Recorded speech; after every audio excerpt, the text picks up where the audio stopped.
I've been a long-term supporter of PACT, and I want to talk about just two major things that really give me and always have given me the hope and inspiration that PACT has lent to all of us and to our community. First, their work in education.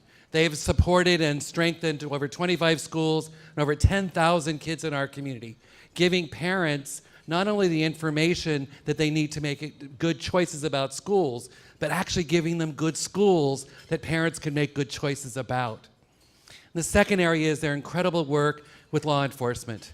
We can't have a top-notch police force here in our community unless we're working with the community in partnership. And that's the work that PACT's been doing for more than 10 years. Really working with our community policing as opposed to working with ICE, and what's the relationship we're going to have with ICE. That has been something that PACT has been dedicated to long before it hit the media, but is critical in our community. And finally, PACT is working with the state level, with the PICO network, to look at SB 54 this year, getting that passed, which really, again, sets up what's the value system that we want law enforcement to take in our community. But I just can't help but going off script for 1 second at Kimmy and saying, I've always loved PACT too because of their incredible health focus, their support of fluoride way early, and their steadfast work on fluoride helped us to really change the trajectory around oral health in our community. And so for all those reasons, I've been a great supporter of PACT and encourage your support as well. Chris? Thank you, Fred. I'm a proud supporter of PACT because PACT works every day, every year on racial and economic justice, making sure that everyone in our community, regardless of anything, has access to fully participate in democracy. That's critical in a community where the economic gap is becoming more of a canyon, isn't it?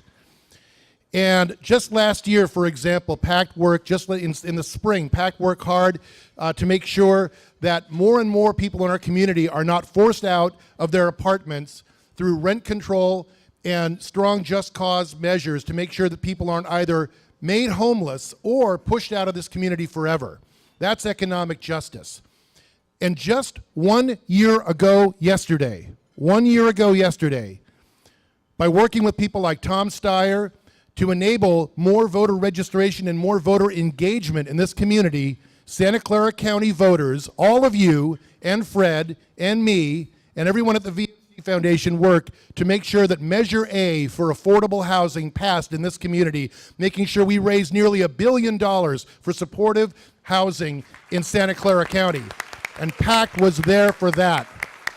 And when you think of what that took, everyday people, these aren't community leaders that came together, these were people who are part of the PACT network, people who have economic hardship, people who are often in economic crisis, and yet PACT helped to make sure that they were participating in democracy, because when we have all of those people participating, all of you participating, people like Fred, people like the VMC Foundation, and all of us together, that truly is people acting in community together, and it works. Thank you for supporting PACT.